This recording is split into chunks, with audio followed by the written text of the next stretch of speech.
Hello movie lovers, আশা করি সবাই বেশ ভালো আছেন। আজকে আমি আপনাদের সাথে এমন এক চোরের গল্প শেয়ার করব যে কিনা চুরির পাশাপাশি মানুষের সাইকোলজি বুঝতেও এক্সপার্ট। মানুষের মন বুঝতে পারাটা ছিল তার বাম হাতের খেল, কিন্তু সেই এক্সপার্ট লোককেও একদিন পড়তে হয় মহা বিপদে।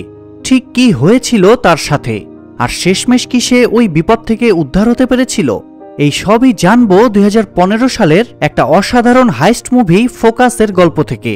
গল্পটায় আপনি রাগ, অভিমান, ভালোবাসা, প্রতিশোধ সবকিছুর ফিল পাবেন। সেই সাথে প্রত্যেকটা মোড়ে মোড়ে মাথা নষ্ট করার মতো টুইস্ট তো আছেই। তাই চলুন আর কথা না বাড়িয়ে সরাসরি গল্পে চলে যাই। আজকের এই ভিডিওটি স্পন্সর করেছে সাবস্ক্রিপশন ঢাকা। এখানে আপনারা পেয়ে যাচ্ছেন সকল ধরনের ওটিটি প্ল্যাটফর্ম যেমন Netflix, Amazon prime, Disney plus এবং ইউটিউব প্রিমিয়াম সহ সকল অথেন্টিক সাবস্ক্রিপশন, এবং সেগুলো খুবই কম দামে। তাছাড়া তাদের সাথে হোয়াটসঅ্যাপে সরাসরি কথা বলে তারপর আপনার সাবস্ক্রিপশনটি কনফার্ম করতে পারবেন। 24/7 তাদের সার্ভিস ওপেন আছে। সাধারণত বিভিন্ন সময় তারা বিভিন্ন অফার দিয়ে থাকে, আর আমাদের চ্যানেলের দর্শকদের জন্য তো তারা বিশেষ একটি ডিসকাউন্ট দিচ্ছে। তাই কমেন্টে দেওয়া হোয়াটসঅ্যাপ নাম্বারে মেসেজ করুন অথবা কল করে সরাসরি কথা বলে সাবস্ক্রিপশন কনফার্ম করুন। তবে ডিসকাউন্ট পেতে অবশ্যই C52 প্রোমো কোডটি ইউজ করুন। শুরুতেই আমরা গল্পের প্রধান চরিত্র নিকিকে দেখতে পাই। সে একটা হোটেল বুকিং দেওয়ার চেষ্টা করছিল, কিন্তু হোটেলটা অনেক ফেমাস হওয়াতে সেখানে এমার্জেন্সি রিজার্ভেশন সম্ভব ছিল না। তবুও নিকি অনেক কষ্টে রিজার্ভেশনটা পেয়ে যায়। সেখানে যাওয়ার পর তার সাথে জেসির দেখা হয়। জেসি একা সেখানে বসে ড্রিঙ্ক করছিল। এমন সময় একজন বৃদ্ধ লোক এসে তাকে বিরক্ত করতে শুরু করে। তাই জেসি হঠাৎ নিকির কাছে গিয়ে তাকে তার বয়ফ্রেন্ড হওয়ার নাটক করার জন্য অনুরোধ করে। নিকিও বিষয়টা বুঝতে পেরে জেসির কথা রাজি হয়ে যায়। এরপর তারা দুজনে অনেক গল্পগুজব করে। একটা পর্যায়ে জেসি নিকিকে তার রুমে নিয়ে যায়। সেখানে তারা দুজন সময় কাটাচ্ছিল। এমন সময় হঠাৎ জেসির হাজবেন্ড পিস্তল নিয়ে সেখানে পৌঁছে যায়। সে নিকিকে খুন করার হুমকি দিতে থাকে। এটা দেখে জেসি ভীষণ ভয় পেয়ে যায়। সে নিকিকে বলে তার হাজবেন্ড জেল থেকে ছাড়া পাওয়া খুনের আসামি, কিন্তু নিকি সেটা শুনে একটুও ভয় পায় না। উল্টো সে ওই লোকটাকে তার উপর গুলি চালাতে উস্কাতে থাকে। নিকি বলে যে তার ক্যান্সার হয়েছে, তাই ধীরে ধীরে মরার থেকে এভাবে মরাই ভালো। সেটা শুনে লোকটা ইমোশনাল হয়ে পড়ে। সে নিকিকে গুলি করতে পারে না। জেসি তখন বুঝে যায় নিকির কোনো ক্যান্সার নেই। সে মূলত জেসির চালাকি ধরে ফেলেছে। আসলে জেসি আর তার পার্টনার এভাবেই মানুষদেরকে ফাঁসিয়ে টাকা আয় করত। জেসির চুরির হাত যথেষ্ট ভালো। সে মানুষের চোখের সামনে থেকে তার জিনিসপত্র গায়েব করে দেয়, কিন্তু কেউই সেটা টের পায় না।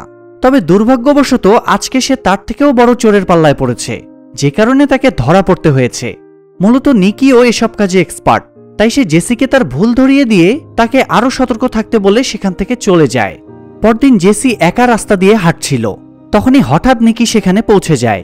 সে অনেকক্ষণ যাবৎ জেসিকে ফলো করছিল, কিন্তু জেসি সেটা বুঝতেই পারেনি। তাই নিকি তাকে বলে যে তাকে এই ফিল্ডে কাজ করতে হলে মাথার পেছনেও দুটো চোখ লাগাতে হবে, অর্থাৎ সব দিকে সতর্ক দৃষ্টি রাখতে হবে। এরপর নিকি তাকে নিয়ে যায় একটা ক্লাবে। সেখানে সে জেসিকে বলে যে তাদের এই কাজের সবথেকে স্ট্রং এবং সবথেকে উইক পয়েন্ট হচ্ছে ফোকাস, কারণ মানুষ একসাথে সব দিকে ফোকাস করতে পারে না। তাই যখনই কারো ফোকাস অন্যদিকে থাকবে সেই সুযোগেই নিকিদের হাত সাফ করতে হবে। জেসির কাছে নিকির কথাগুলো অনেক ইন্টারেস্টিং লাগে, তাই সে নিকির কাছ থেকে আরো টিপস অ্যান্ড ট্রিক্স শিখতে চায়। তখন নিকি তাকে নিয়ে ক্লাব থেকে বেরিয়ে আসে। এরপর সে কথায় কথায় জেসির চোখের সামনেই তার জিনিসপত্রগুলো চুরি করতে থাকে, কিন্তু জেসি একটাবারও সেটা বুঝতে পারে না। সে ফোকাস করার অনেক চেষ্টা করছিল, কিন্তু পারছিল না। তখন নিকি তাকে বুঝিয়ে দেয় কিভাবে মানুষের ফোকাস নিজের দিকে নিয়ে তাকে ফকির করে দেওয়া যায়। তো এসব কথাবার্তা বলে নিকি সেখান থেকে চলে যায়। পরদিন নতুন মিশনের প্ল্যানিং শেষে নিকি একটা রেস্টুরেন্টে গিয়ে বসে। এমন সময় জেসি সেখানে পৌঁছে যায়। তাকে দেখে নিকি খুব অবাক হয়। সে জেসিকে জিজ্ঞেস করে সে কিভাবে সেখানে পৌঁছালো। জেসি জানায় সে গতদিন নিকির পকেট থেকে ওই হোটেলের রিজার্ভেশন কার্ডটা চুরি করে নিয়েছিল। এরপর খুঁজতে খুঁজতে নিকির কাছে পৌঁছে গিয়েছে। জেসি মূলত নিকির সাথে কাজ করতে চাচ্ছিল, কিন্তু নিকি তাকে নিজের টিমে নিতে রাজি নয়। তখন জেসি তাকে কনভিন্স করার চেষ্টা শুরু করে। এমন সময় নিকির পার্টনার হোস্ট সেখানে চলে আসে। সে জেসিকে ওয়েলকাম করে আর জানায় যে নিকি তাকে আগেই বলেছিল জেসি আসবে। এই কথা শুনে জেসি ভীষণ অবাক হয়। অর্থাৎ নিকি গতকাল ইচ্ছাকৃত জেসিকে কার্ডটা চুরি করতে দিয়েছিল, যাতে জেসি তার কাছে পৌঁছাতে পারে। এখান থেকেই বোঝা যায় নিকি মানুষের সাইকোলজি কতটা ভালোভাবে বুঝে। তো নিকি জেসিকে জানায় যে তার টিমে কাজ করতে হলে জেসিকে একটা পরীক্ষা দিতে হবে। জেসি রাজি হলে পরদিন হোস্ট এবং বাকি টিম মেম্বাররা জেসিকে নিয়ে যায় একটা ব্যস্ত এলাকায়। এরপর হোস্ট জেসিকে বুঝিয়ে দেয় তারা কিভাবে মানুষকে টার্গেট করে তাদের ফোকাসের দিকে খেয়াল রেখে জিনিসপত্র চুরি করে। কিন্তু জেসির কাছে ফোকাসের থিমটা যেহেতু নতুন, তাই সে সবকিছুই গুলিয়ে ফেলে। সেটা দেখে নিকি, যে কিনা উপরে দাঁড়িয়ে সবাইকে মনিটর করছিল, সে খুব টেনশনে পড়ে যায়। তবে এরপর যখন তারা কাজ শুরু করে, তখন দেখা যায় জেসির আসল খেল। হোস্ট তার জন্য যাদেরকে টার্গেট করে দিয়েছিল, জেসি তাদের সবার এমনকি এক্সট্রা কয়েকজনেরও পকেট মেরে নিয়ে আসে। সেটা দেখে নিকি এবার ইমপ্রেস হয়ে যায় এবং ফাইনালি জেসিকে টিমে যোগ করে নেয়। তো পরদিন সে জেসিকে নিয়ে একটা এয়ারপোর্টে যায়। সেখানে হঠাৎ নিকি জেসির সাথে ঝগড়া শুরু করে। জেসি তখন হতভম্ব হয়ে যায়। তাদের ঝগড়া দেখে সবার ফোকাস তাদের দিকে চলে গেলে নিকির বাকি মেম্বাররা খুব কৌশলে মানুষের ওয়ালেট, ব্যাগ, সুটকেস সবকিছু গায়েব করতে শুরু করে, কিন্তু কেউ তাদেরকে ধরতে পারে না। সেই রাতে নিকি জেসিকে নিয়ে একটা ক্লাবে যায়। সেখানে গিয়ে জেসি দেখতে পায় কিভাবে প্রতি সেকেন্ডে সেকেন্ডে মানুষের জিনিসপত্র গায়েব হয়ে যাচ্ছে। তবে এখানে যে শুধু টাকা পয়সা বা মূল্যবান জিনিসপত্রই চুরি হচ্ছে, ব্যাপারটা এমন নয়। মানুষের আইডি কার্ড, এটিএম কার্ড থেকে শুরু করে ব্যাংক ডিটেলস পর্যন্ত চুরি করা হচ্ছে, যেগুলো তারা পরবর্তীতে অন্যান্য কাজে ব্যবহার করতে পারবে। এছাড়াও মানুষ এটিএম মেশিন থেকে যে টাকা তোলে, সেখান থেকেও তাদের ব্যাংক ডিটেলস এবং টাকা পয়সা চুরি করা হচ্ছে। এই কাজের জন্য নিকির বন্ধু ফারহাদ একটা স্পেশাল ডিভাইস তৈরি করেছে, যার মাধ্যমে এটিএম মেশিন থেকে টাকা তুলতে আসা মানুষগুলোর পিন নাম্বার এবং ব্যাংক ডিটেলস স্ক্যান করা যাবে। জেসি এসব দেখে ভীষণ অবাক হয়। চুরিও যে এত কৌশলে সুন্দরভাবে করা যায়, সেটা তার জানাই ছিল না। এরপর নিকি জেসিকে নিয়ে তাদের অফিসে চলে যায়। তাদের টিমে মোট 30 জন মেম্বার ছিল এবং তাদেরকে কয়েকটা টিমে ভাগ করা হয়েছিল। একটা টিম কাজ করত বিভিন্ন ইভেন্ট এবং টার্গেট মার্ক করা নিয়ে, অন্য টিম ফিজিক্যালি গিয়ে চুরি করত এবং আরেকটা টিম ওই চুরি করা জিনিসগুলো বিক্রি করার বিষয়টা দেখত। তো সেখানে জেসির একটা সুন্দর হীরার নেকলেস খুব পছন্দ হয়ে যায়। সে নেকলেসটা রাখতে চাচ্ছিল, কিন্তু নিকি তাতে রাজি হয় না। সে বলে যে তারা চুরির কোনো জিনিস নিজেদের কাছে রাখে না, কারণ এতে তাদের রিস্ক বেড়ে যায়। জেসি তখন খুব মন খারাপ করে নেকলেসটা রেখে দেয়। এরপর নিকি জেসিকে একটা ফ্ল্যাটের চাবি দিয়ে বলে যে এখন থেকে জেসি সেখানেই থাকবে। সেটা শুনে জেসি ভীষণ খুশি হয়। তবে সে চাচ্ছিল নিকি তাকে তার নতুন ফ্ল্যাটে পৌঁছে দিক। নিকিও অবশ্য মনে মনে সেটাই চাচ্ছিল, কিন্তু পরবর্তীতে সে আর রাজি হয় না। তাই জেসি একটা ট্যাক্সি নিয়ে তার নতুন ফ্ল্যাটে চলে যায়। আসলে তাদের এই কাজের একটা বড় রুলস হচ্ছে, টিমমেটদের সাথে কোনো ভালোবাসার সম্পর্কে জড়ানো যাবে না, কেননা এতে তাদের কাজের ক্ষতি হবে। কিন্তু এই দুই লাভবার্ড সেই নিয়মের বাইরে গিয়ে দুজন দুজনকে ভালোবাসতে শুরু করেছিল। কথায় আছে না, প্রেম মানে না কোনো বাধা। তাই একটা পর্যায়ে নিকি আর নিজেকে কন্ট্রোল করতে না পেরে পৌঁছে যায় জেসির বাসায়। তাকে দেখে জেসি অনেক খুশি হয় এবং সেই রাতটা তারা একসাথেই কাটায়।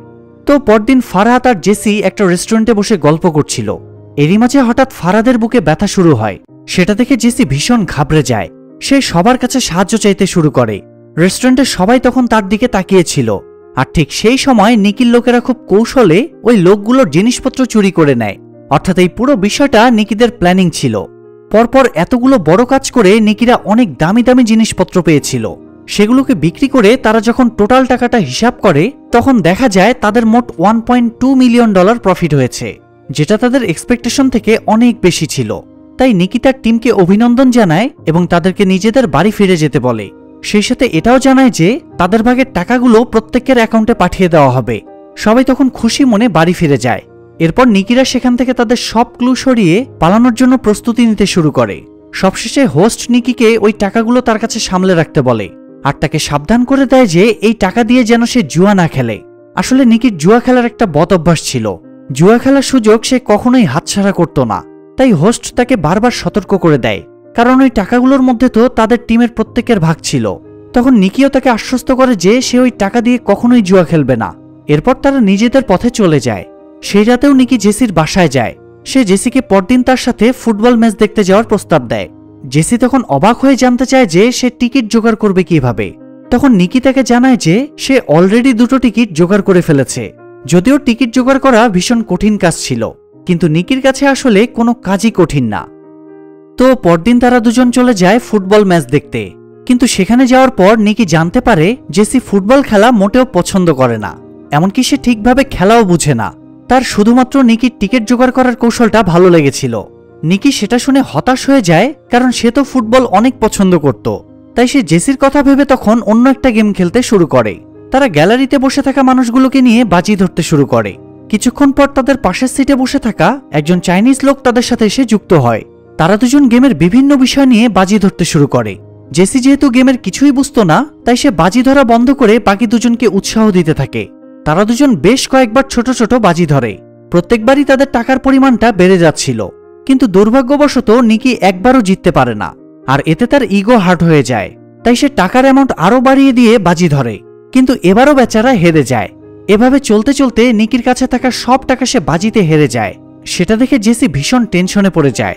সে নিকিকে সেখান থেকে নিয়ে যাওয়ার চেষ্টা করে, কিন্তু নিকি যেতে রাজি হয় না। সেটা দেখে ওই চাইনিজ লোকটা বেশ মজা পায়। সে নিকি আর জেসিকে নিয়ে যায় তার অফিসে। সেখানে তারা আরো বেশি টাকার বাজি ধরতে থাকে। এভাবে নিকি এক পর্যায়ে তার শেষ সম্বলটুকুও হারিয়ে ফেলে। জেসির কাছে এসব আর ভালো লাগছিল না। সে নিকিকে নিয়ে সেখান থেকে বেরিয়ে যাচ্ছিল। তখনই হঠাৎ লোকটা টিটকারি দেয় যে বাজি ধরার ক্ষেত্রে নিকি এখনো অনেক কাঁচা, তাই প্রফেশনাল কারোর সাথে খেলাটা তার উচিত হয়নি। এই কথা শুনে নিকির ইগো আরো হার্ট হয়ে যায়। সে জিদ ধরে বসে সেখান থেকে না জিতে এক পাও নড়বে না। কিন্তু তার কাছে তো কোনো টাকা পয়সা নেই, তাহলে সে কি দিয়ে বাজি ধরবে? তখন সে হোস্টের দেওয়া তার টিমের সবার টাকাগুলো বাজিতে লাগিয়ে দেয়। এটা দেখে জেসি ভীষণ ঘাবড়ে যায়। সে নিকিকে সাবধান করে দেয় যে সে ওই টাকাগুলো জুয়ায় উড়াতে পারবে না, কারণ সেখানে তাদের সবার টাকা রয়েছে। তাছাড়া যদি সে হেরে যায় তাহলে সবার সাথে বেইমানি করা হবে। কিন্তু নিকি তার কোনো কথাই মানে না। আসলে জুয়া তো এমনই, এই নেশার কাছে পৃথিবীর সবকিছুই তুচ্ছ। কিন্তু নিকি কি আসলেই ভুল করছে নাকি অন্য কোনো প্ল্যান চলছে? যাই হোক, নিকি এবার সেই সবগুলো টাকাই বাজিতে লাগিয়ে দেয় এবং দুঃখের বিষয় এবারও সে হেরে যায়। বারবার এভাবে হেরে যাওয়াতে সে অনেক ফ্রাস্ট্রেটেড হয়ে গিয়েছিল। তখন জেসিরও খুব রাগ হচ্ছিল, কিন্তু নিকি তখনও থামে না। সে এবার ডাবল অর্থাৎ $2.4 মিলিয়ন বাজি ধরে। আর তার এমন পাগলামো দেখে এবার চাইনিজ লোকটাও বেশ অবাক হয়। কিন্তু এতে যেহেতু তার লাভই হচ্ছিল তাই সে নিকিকে কোনো বাধা দেয় না। নিকি ওই লোকটাকে চ্যালেঞ্জ করে যে লোকটা প্লেয়ারদের মধ্যে যে কোনো একজনের জার্সি নাম্বার মনে মনে সিলেক্ট করবে, আর নিকি সেটা গেস করবে। যদি নাম্বার সঠিক হয় তাহলে নিকি জিতবে, আর যদি ভুল হয় তাহলে ওই লোকটা জিতবে। এরই মাঝে নিকির মাথায় আরও একটা আইডিয়া আসে। গেমটাকে আরো ইন্টারেস্টিং বানানোর জন্য সে চাইনিজ লোকটাকে বলে সে নিজে নাম্বার গেস করবে না, তার পরিবর্তে বরং জেসি প্লেয়ারের নাম্বার গেস করবে। সেটা শুনে জেসি ভীষণ ঘাবড়ে যায়। সে কোনো মতেই নিকির কথায় রাজি হচ্ছিল না, কিন্তু নিকি তাকে জোর করে রাজি করায়। এরপর চাইনিজ লোকটা প্লেয়ারদের মধ্য থেকে একজনের জার্সি নাম্বার সিলেক্ট করে। তখন নিকি জেসিকে পাঠিয়ে দেয় সেই জার্সির নাম্বার গেস করার জন্য। গেস করার আগে জেসি প্লেয়ারদেরকে একবার দেখে নিচ্ছিল, কিন্তু প্লেয়ারদের চেহারা দেখে তো আর জার্সি নাম্বার গেস করা যায় না। তাই জেসির খুব ভয় হচ্ছিল। সেটা দেখে চাইনিজ লোকটা নিকিকে তার বাজি ফিরিয়ে নেওয়ার একটা সুযোগ দেয়, কিন্তু নিকি তাতে রাজি হয় না। এদিকে জেসি প্লেয়ারদেরকে চেক করতে করতে হঠাৎ তার দৃষ্টি থমকে যায়। সে প্লেয়ারদের মধ্যে হঠাৎ তাদের টিম মেম্বার ফারহাদকে দেখতে পায়। তখন কি মনে করে যেন সে ফারহাদের জার্সি নাম্বারটাই বলে দেয়। আসলে আন্দাজে একটা নাম্বার বলা ছাড়া তো কোনো উপায়ও নেই, তাই সে আর বেশি কিছু ভাবে না। ফারহাদের জার্সি নাম্বার ছিল 55, আর নাম্বারটা শুনেই চাইনিজ লোকটা অবাক হয়ে যায়। সে পাগলের মতো হাসতে শুরু করে। সেটা দেখে জেসি কনফিউজড হয়ে যায় যে তার মানে কি সে ভুল নাম্বার বলে ফেলেছে। তখন লোকটা তাকে জানায় সে একেবারে সঠিক নাম্বার গেস করেছে। তবে তার বিশ্বাস হচ্ছিল না জেসি কিভাবে এত প্লেয়ারদের মাঝে সঠিক নাম্বারটা গেস করলো। সেটা শুনে জেসিও ভীষণ খুশি হয়ে যায়। সে নিজেকে অনেক লাকি মনে করছিল। এরপর সে আর নিকি খুশি মনে $2.4 মিলিয়ন নিয়ে সেখান থেকে বেরিয়ে যায়। কথায় আছে না, ওস্তাদের মায়ের শেষ রাতে, যেটা নিকি প্রমাণ করে দেখালো। যাই হোক, জেসি অবাক হয়ে নিকির কাছে জানতে চায় যে ফারহাদ কবে থেকে ফুটবল খেলা শুরু করলো, আর ওই চাইনিজ লোকটাই বা সবাইকে ছেড়ে ফারহাদের জার্সি নাম্বারটাই সিলেক্ট করলো কেন। তার কাছে পুরো বিষয়টাই একটা কোইন্সিডেন্স মনে হচ্ছিল। এবার নিকি তাকে জানায় যে এটা কোনো কোইন্সিডেন্স ছিল না, পুরোটাই ছিল নিকি এবং তার টিমের প্ল্যান। তারা শুরু থেকে ওই চাইনিজ লোকটাকে ফলো করছিল। জুয়া খেলা হচ্ছে লোকটার নেশা, তাই নিকিরা তাকেই টার্গেট করে। সেদিন সকাল থেকেই লোকটার সামনে অদ্ভুতভাবে 55 নাম্বারটা বারবার আসছিল। যদিও সে ইচ্ছাকৃত নাম্বারটা দেখছিল না, কিন্তু বারবার সেটাই তার সামনে আসাতে ওই নাম্বারটা তার মাথায় গেঁথে যায়। এরই মাঝে ট্রাফিক জ্যামে আটকে থাকা অবস্থায় লোকটার চোখ পড়ে ফারহাদের উপর। তাই তাকে যখন একটা র্যান্ডম জার্সির নাম্বার সিলেক্ট করতে বলা হয়, তখন তার সাবকনসিয়াস মাইন্ড তাকে 55 নাম্বারটার দিকে ইশারা করে। এবং ফারহাদের চেহারাটা যেহেতু সে একটু আগেই দেখেছিল, তাই সে ঘুরে ফিরে ফারহাদ এবং ওই 55 নাম্বারটাই বেছে নেয়। অন্যদিকে নিকি যেহেতু মানুষের সাইকোলজি বোঝায় এক্সপার্ট ছিল, তাই সে এটাও ভালো করেই জানতো যে প্লেয়ারদের মধ্যে একটা পরিচিত মুখ দেখলে জেসিও আর রিস্ক নেবে না, মানে সেও ফারহাদকেই বেছে নেবে। আর শেষমেশ তো ঠিক সেটাই ঘটল, এবং নিকির ক্যালকুলেশন অনুযায়ী তারা এতগুলো টাকা জিততে সফল হয়। মানে একেই বলে মাস্টার মাইন্ড। সবাই যেটাকে সাধারণ মনে করবে সেখানে সে অসাধারণ কিছু ঘটাবে। যাই হোক, জেসি এসব শুনে ভীষণ অবাক হয়। নিকির স্মার্টনেস দেখে সে অনেক ইমপ্রেস হয়ে যায়। এমন সময় নিকি ব্যাগ থেকে জেসির ভাগের টাকাগুলো বের করে তাকে ধরিয়ে দিয়ে বলে তার কাজ শেষ হয়ে গিয়েছে। এটা বলেই সে বাকি টাকাগুলো নিয়ে গাড়ি থেকে বেরিয়ে যায়। নিকির এমন আচরণ দেখে জেসির মন ভেঙে যায়। সে তো নিকিকে মন থেকেই ভালোবেসে ফেলেছিল এবং সে ভাবতো নিকিও তাকে একইভাবে ভালোবাসে, কিন্তু আজ সে বুঝতে পারল নিকি শুধুমাত্র তাকে কাজের জন্যই ব্যবহার করেছে। এরপর 2 বছর পার হয়ে যায়। একদিন আমরা নিকিকে একটা রেসিং গ্রাউন্ডে দেখতে পাই। গ্যারি নামের একজন রেসার তাকে একটা কাজের জন্য সেখানে ইনভাইট করেছিল। তো গ্যারি তাকে জানায় যে তার ইঞ্জিনিয়াররা তার গাড়ির জন্য একটা স্পেশাল ইঞ্জিন তৈরি করেছে, যেটার মাধ্যমে সে সাধারণভাবে গাড়ি চালালেও তার গাড়িটা রকেটের স্পিডে চলে, যে কারণে সে প্রত্যেকবার রেসে জিতে যায়। কিন্তু তার এই সিক্রেট তার প্রতিদ্বন্দ্বী ম্যাক জেনে গিয়েছে, আর সে এখন ওই ইঞ্জিনের মেকিং সিক্রেট জানার চেষ্টা করছে। তো গ্যারি চাচ্ছিল নিকি ম্যাকের কাছে আসল ইঞ্জিনের নামে নকল ইঞ্জিনের ডিটেলস পৌঁছে দিক, এতে ম্যাক মনে করবে সেও গ্যারির মতো একই ইঞ্জিন ব্যবহার করছে। কিন্তু আসল রহস্যটা তো কেউ জানতে পারবে না। আর এই কাজ করার জন্য গ্যারি নিকিকে $1 মিলিয়ন অফার করে, তাই নিকিও তাতে রাজি হয়ে যায়। কাজটা করার জন্য তারা একটা প্ল্যান বানায়। প্ল্যানটা এরকম ছিল যে গ্যারি একটা পার্টির আয়োজন করবে এবং সেই পার্টিতে ম্যাকও উপস্থিত থাকবে, আর নিকি সেই পার্টিতে গ্যারির ইঞ্জিনিয়ার সেজে যাবে। সেখানে একটা ছোট বিষয় নিয়ে গ্যারি এবং নিকির মধ্যে ঝগড়া হবে। এরপর নিকি রেগে সেখান থেকে বেরিয়ে যাবে। নিকির সম্পূর্ণ কনফিডেন্স ছিল যে ওই ঝগড়া দেখার পর ম্যাক অবশ্যই তার সাথে যোগাযোগ করার চেষ্টা করবে, যাতে সে নিকিকে ভুলিয়ে ভালিয়ে গ্যারির ইঞ্জিন সিক্রেটটা পেয়ে যায়। তো সেই প্ল্যান অনুযায়ী পার্টিতে সবাই চলে আসে, আর নিকি তার অ্যাক্টিং শুরু করে। এরই মাঝে হঠাৎ সে দেখতে পায় জেসিও এই পার্টিতে এসেছে। তাকে দেখে নিকি অনেক ইমোশনাল হয়ে পড়ে, কিন্তু যখন সে জানতে পারে জেসি এখন গ্যারির গার্লফ্রেন্ড, তখন তার মন ভেঙে যায়, কারণ সেও মন থেকে জেসিকে ভালোবাসত। তবে কাজের খাতিরে তাকে বাধ্য হয়ে সেদিন জেসিকে ছেড়ে যেতে হয়েছিল। তো এতদিন পর জেসিকে দেখে নিকি সব প্ল্যানিং ভুলে যায়। সে রাগের মাথায় মদ খেয়ে গ্যারিকে সত্যি সত্যি মারতে শুরু করে, আর গ্যারি মনে করে এটা তো তাদের প্ল্যানেরই একটা অংশ। কিন্তু নিকির বেদম মার খেয়ে সে সহ্য করতে পারছিল না। তখন তার অ্যাসিস্ট্যান্ট ওয়েন্স এসে গার্ডদেরকে দিয়ে নিকিকে বাইরে বের করে দেয়। ঘটনাক্রমে ম্যাকের চোখে বিষয়টা ধরা পড়ে, তাই যখন গার্ডরা নিকিকে বাইরে ফেলে রেখে যায়, তখন ম্যাকের অ্যাসিস্ট্যান্ট এসে তাকে একটা কার্ড দেয় এবং পরদিন ম্যাকের সাথে ওই কার্ডের অ্যাড্রেসে গিয়ে দেখা করতে বলে। সেই কথা মতো নিকি পরদিন গিয়ে ম্যাকের সাথে দেখা করে। তারা ইঞ্জিনের বিষয়টা নিয়ে কথাবার্তা বলছিল, এমন সময় নিকির চোখ পড়ে জেসির দিকে। জেসি আর গ্যারিকে একসাথে দেখে তার সহ্য হচ্ছিল না, তাই সে তৎক্ষণাৎ ম্যাককে জানিয়ে দেয় যে সে গ্যারির ইঞ্জিনের ডিটেলস ম্যাককে এনে দেবে, কিন্তু এর জন্য তাকে $3 মিলিয়ন দিতে হবে। এত টাকার কথা শুনে ম্যাক একটু আমতা আমতা শুরু করে, তবে এতে সে আর আপত্তি করে না। শুধু নিকিকে জানিয়ে দেয় সে আগে ইঞ্জিনটা চেক করে দেখবে সেটা অরিজিনাল কিনা, তারপরে সে টাকা দিবে। নিকি তখন তার কথায় রাজি হয়ে যায়। এরপর সে সোজা চলে যায় জেসির কাছে। তখন জেসি তাকে জানায় যে গ্যারি তার অতীতের ব্যাপারে কিছুই জানে না। যদি সে নিকির বিষয়টা জানতে পারে তাহলে সে জেসির সাথে ব্রেকআপ করে নেবে। তাই জেসি নিকিকে অনুরোধ করে তার থেকে দূরে থাকার জন্য, কিন্তু নিকি সেটা মানতে চায় না। সে পরদিন খুব কৌশলে জেসিকে একটা নির্জন জায়গায় ডেকে আনে। সেখানে নিকি তার কাছে ক্ষমা চায়। সে জেসিকে আবারও ফিরে পেতে চাচ্ছিল, কিন্তু জেসি তাতে রাজি হয় না।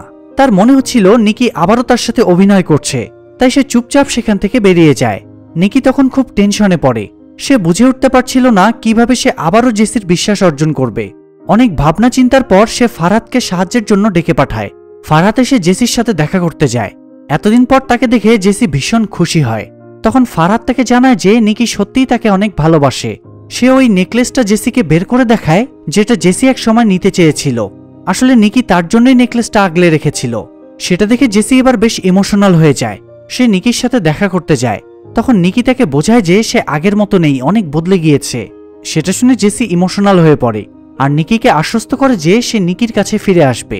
তো সেই রাতে নিকি রুমে ফেরার সময় দেখে জেসি বিধ্বস্ত অবস্থায় তার রুমের সামনে বসে আছে।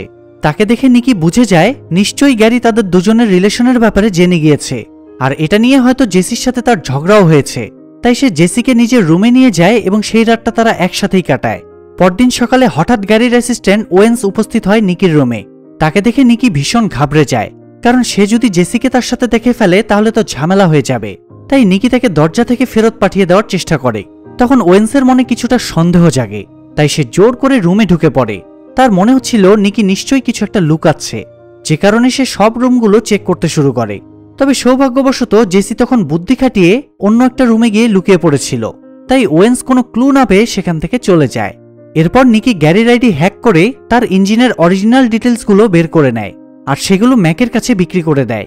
সে মূলত অরিজিনাল ডিটেলসটা বিক্রি করে গ্যারিকে শায়েস্তা করতে চাচ্ছিল, কারণ গ্যারি তো তার গার্লফ্রেন্ডকে চুরি করেছে। তবে নিকি শুধু ম্যাক পর্যন্তই সীমাবদ্ধ থাকে না। সে ওই ডিটেলসগুলো আরও কয়েকজন রেসারের কাছে বিক্রি করে এবং প্রত্যেকের কাছ থেকে $3 মিলিয়ন করে নেয়। এভাবে তার কাছে মোট $27 মিলিয়ন জড়ো হয়। এরপর সে সুযোগ বুঝে ওই টাকাগুলো নিয়ে জেসির সাথে পালাতে শুরু করে, কারণ সেখানে বেশিক্ষণ থাকলেই তারা ধরা পড়ে যাবে। কিন্তু দুর্ভাগ্যবশত তাদের শেষ রক্ষাটা হয় না।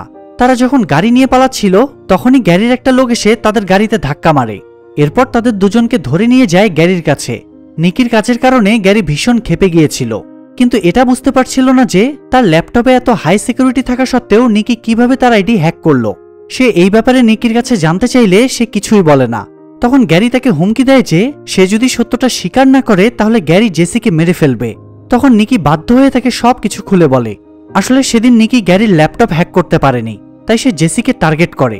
সে ফারহাদকে জেসির ফেভারিট নেকলেসটার মধ্যে একটা চিপ ঢুকিয়ে নিয়ে আসতে বলে, আর সেটা খুব কৌশলে জেসির কাছে পৌঁছে দেয়।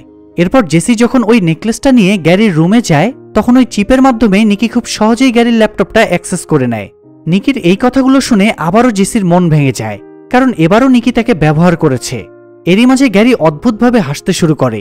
তখন বেরিয়ে আসে এক নতুন রহস্য।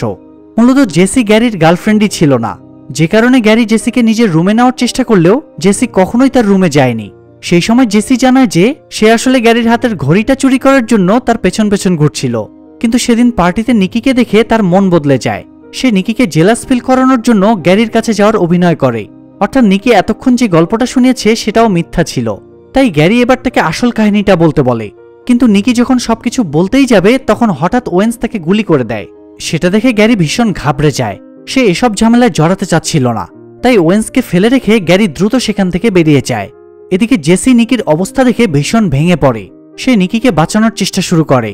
তখন ওয়েন্স এসে নিকির বুকে একটা টেপ লাগিয়ে একটা ইঞ্জেকশন দিয়ে দেয়। এতে নিকি একটু স্বাভাবিক হয়। সেই সময় ওয়েন্স নিকিকে মেলো বলে ডাকে।